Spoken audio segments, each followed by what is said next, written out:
Hi, it's KingT here, and welcome back to another Minecraft video from Midway's SMP. We still don't have a great name for it. Let me know in the comments if you have any name suggestions. There has been some massive progress, as you can see by some of my fancy new toys.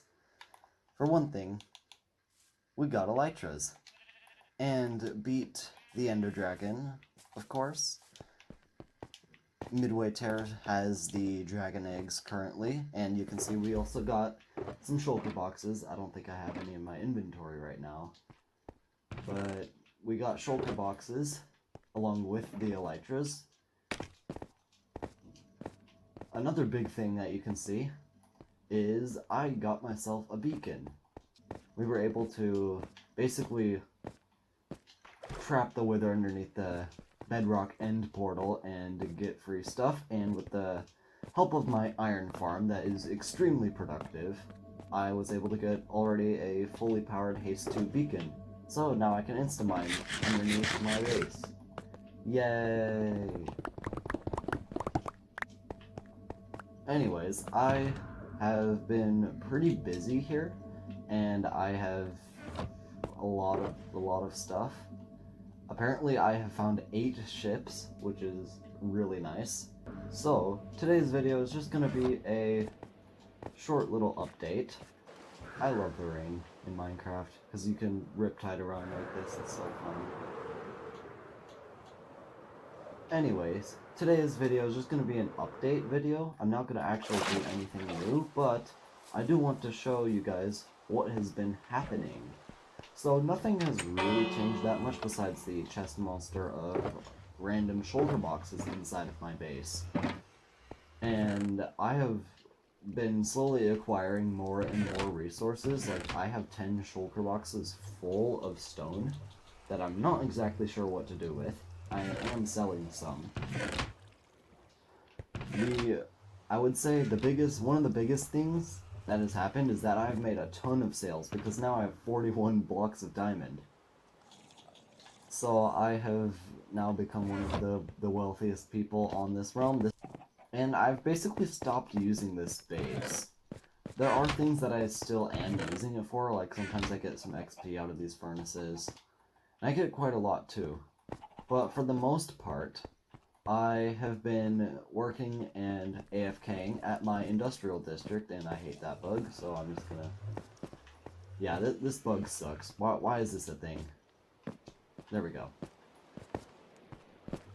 Basically, Minecraft thinks that you're still 1 block tall after flying with elytras, so then you can just jump into a block. It doesn't make a whole lot of sense.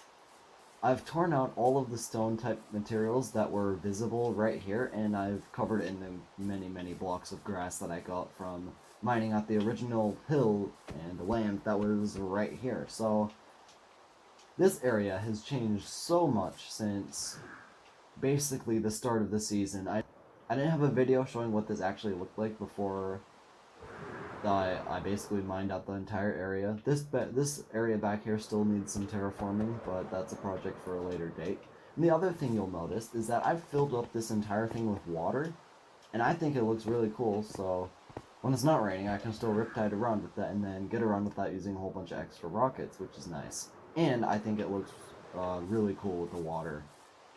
So in terms of my little area and basically the 3 other people that live around here, almost nothing has changed. The only person that's actually done something is Zeke, and we can just riptide over here. Riptide is insane with elytras, but he's finished his house, it looks like, and he's actually got a few other things. He surrounded the whole thing with berry bushes, which is kind of funny, but it does block the mobs from getting in. Apparently he's released all of his animals and replaced it with wheat and carrots. He has a little melon farm down here. Looks like it's pretty cool. And I decided to give him some of that, a lot of the extra iron tools that... So this chest was from me, and this was from Midway. We both randomly decided, 100% separately, that we wanted to give him a whole bunch of random tools that we didn't need, like all the iron stuff. I was just gonna grindstone these and smelt them down for like a little bit of extra iron, And I'm guessing that's what he was going to do too, but Zeke is still one of the newest players on this realm, so he decided to put it to a better use. So, I can riptide this way and show you the biggest update. Wow, riptide is crazy, but I have been working a lot at my industrial district. As it loads in, you will see a lot more stuff.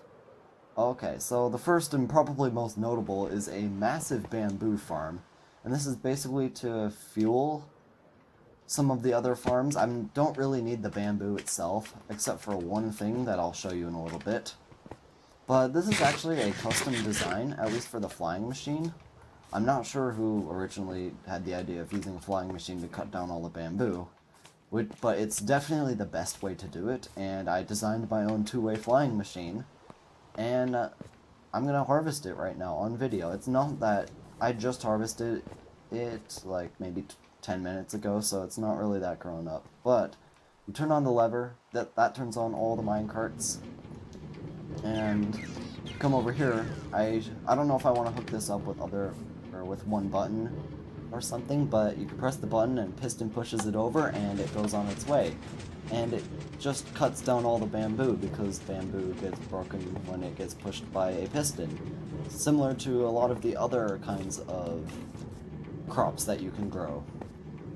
So, I will actually fly over to the other side, riptide up and glide down, and show you how the return system works. And from what I have found out, when you put an immovable object right here, it's actually 100% foolproof. Doesn't matter if there's lag. I was really worried that it was gonna break one time because it just almost lagged out the realm.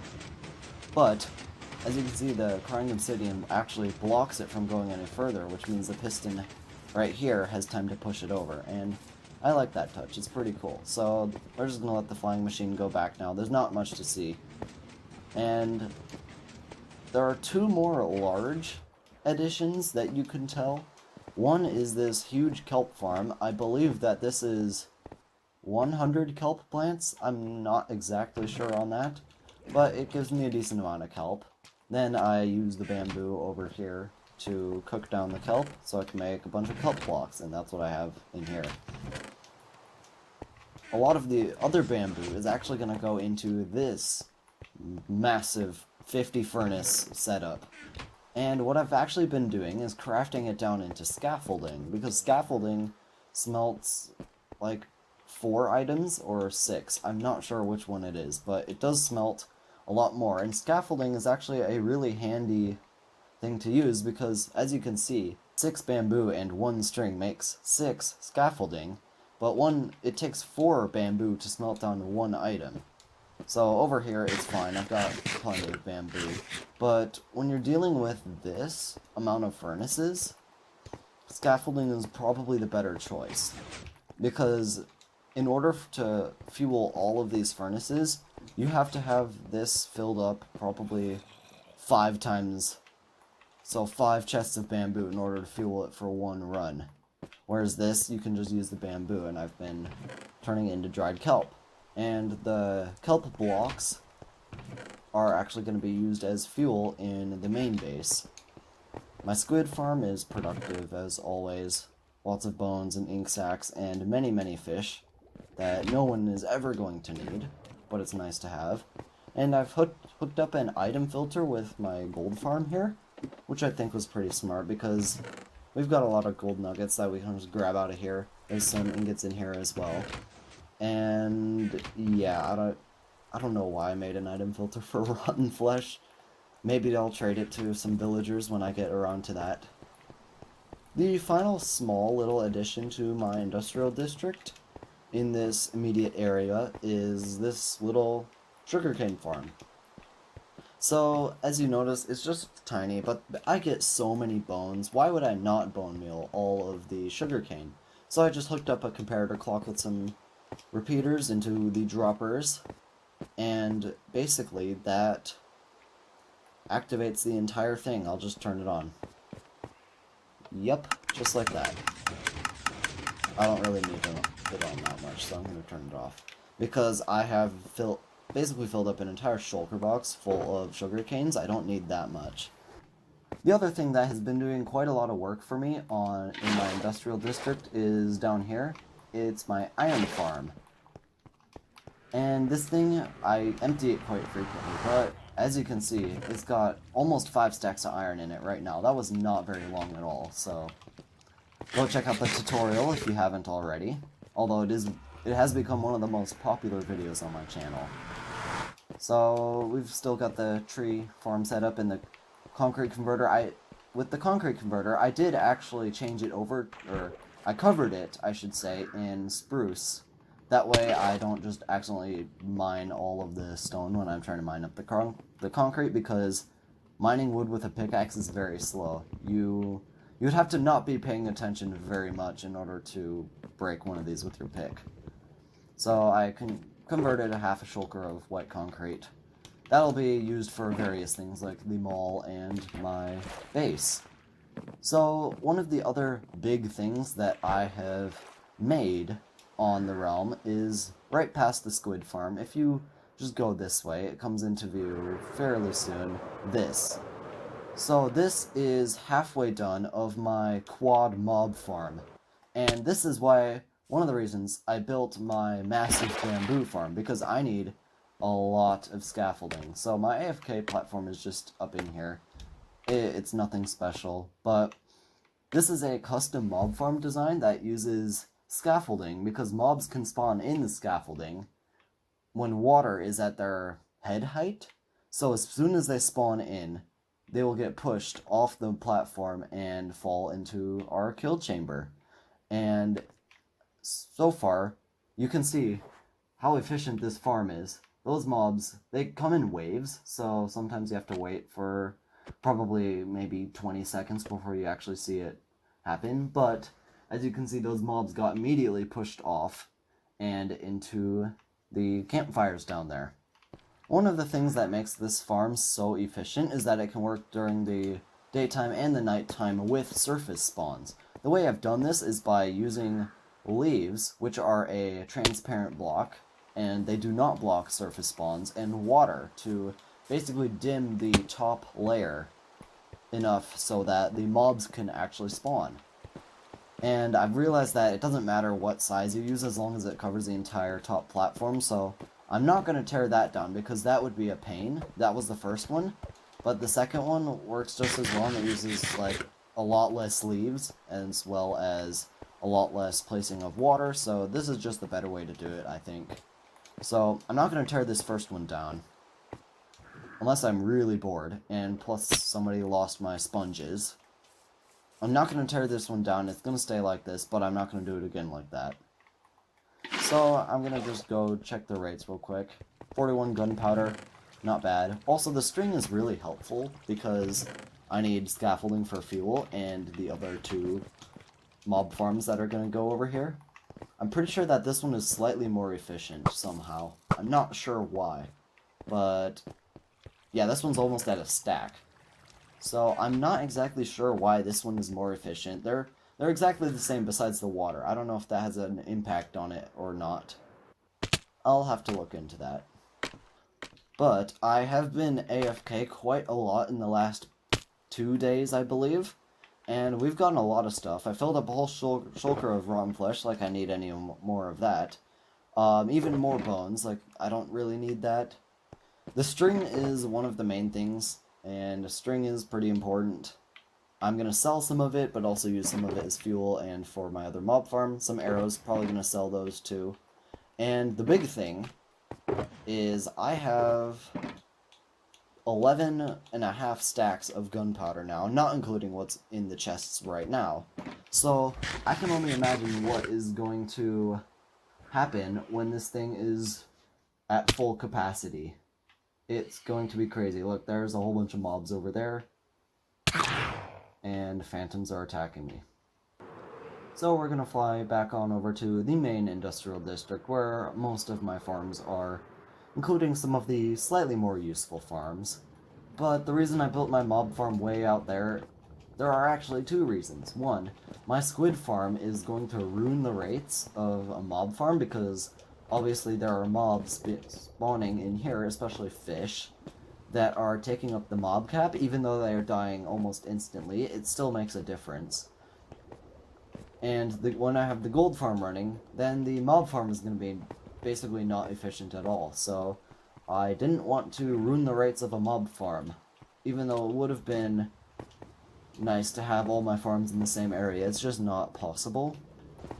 So that's it for my personal stuff. So I'm going to show you around to a few of the other things that we have done as a realm. Isaac has actually messaged me that he was moving, and he did leave this sign. I moved out, I don't know how far, but you may not see me much. He told me he moved out, but I'm not sure if he's going to move back because he said he might. Apparently he was moved out. He told me it was like 6,000 blocks away, so I'm probably not going to find it unless I have coordinates. And it's basically one riptide can get me all the way to the shopping district. I have not done any more work on my mall, on the actual structure. However, I did do some interior work and added more stock into a few of the shops.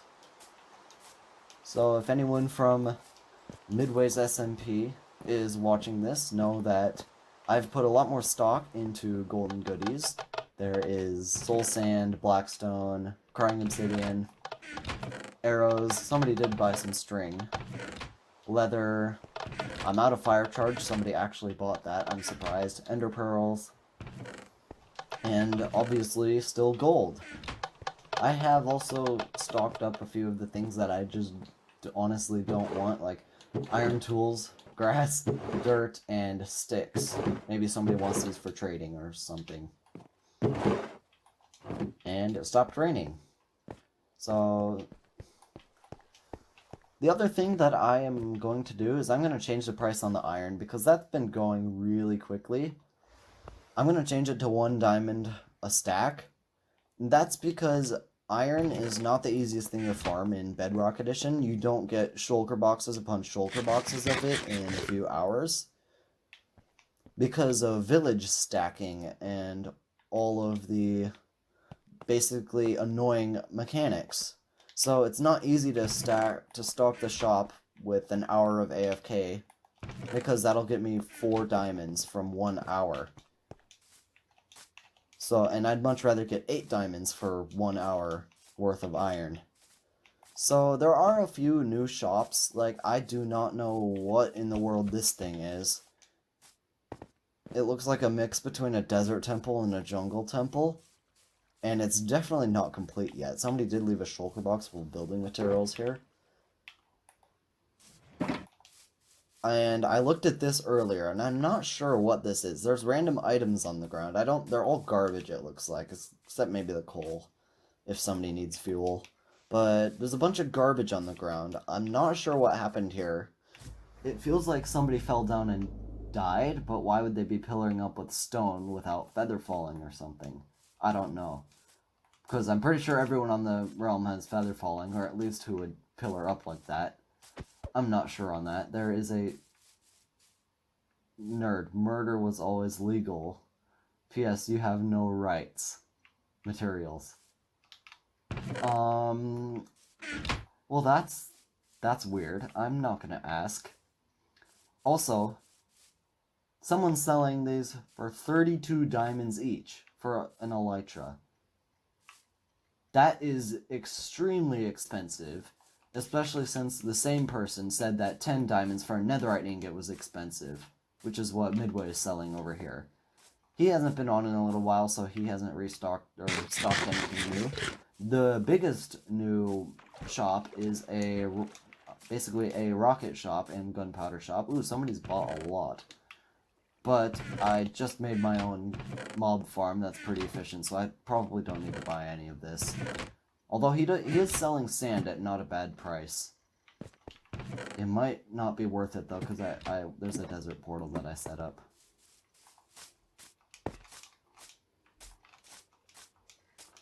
There's one last shop that is new since the last update, and that's in the corner over here. This is Fisher's shop. And yeah, I'm gonna let you guys decide on your own what you think this shop is. But right now he's selling dyes. I did buy him out of blue and then placed a separate order because I do not want to get any of my own. Getting dye is not easy. At least blue dye. So you have to find the perfect biome for it. Not like red dye where you can just get it all free from an iron farm. The other thing I'm going to say is I have over 27 stacks of poppies at my industrial district from Iron Farm. It could be used for red dye or just composted for bone meal. I'm going to let you guys let me know what you think I should do with that. I don't think anyone's going to buy it because red dye is not the hardest thing in the world to get. So this nether portal right here actually leads to the stronghold, and I'm going to show you guys what our end dimension looks like. So this is our end dimension. Somebody replaced the silverfish spawner with an ender chest. I'm not sure what's going on here. It looks like somebody blocked something off. But I'm gonna go show you guys the end. So right when you spawn in, you're gonna look down here and see a custom Enderman farm design. I did help with the design, but I'm not the person who decided what the final design should be. Overall, it's pretty efficient, but it's a very awkward way of killing the Enderman. Because you actually stand in the middle here and hit them as they fall around you. I was not the biggest proponent of this. I thought a 3x3 kill chamber would be the best. But this works too, I guess. It's kind of efficient, not really. So this is basically how it works. This is an endermite, and the endermen see the endermite, and they think the trapdoors are full blocks, and walk right off like that guy. So, going on to the main island, we have opened up quite a few gateways. I'm not sure how many are opened.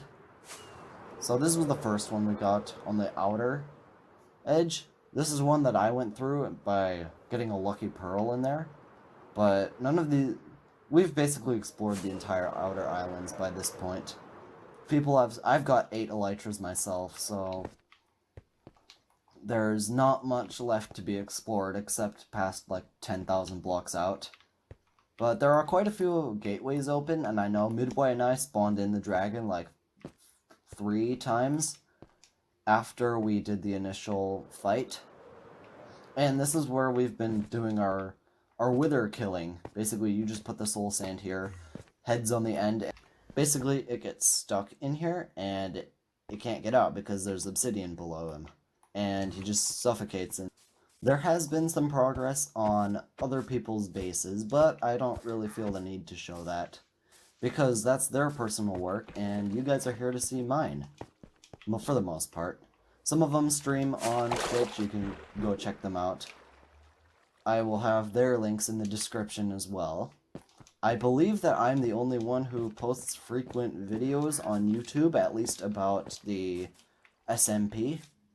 I know that Isaac from Good Gamers obviously posts videos, but he doesn't make videos about this SMP. So, if you enjoyed this video, please be sure to leave a like, and subscribe if you want to see more content similar to this. Follow me on Twitch, where I did that time-lapse that was shown at the beginning of the video. And if you want to become a part of my community, then you can join my Discord server. All of this will be linked in the description below, and I will see you in the next video. KingT out.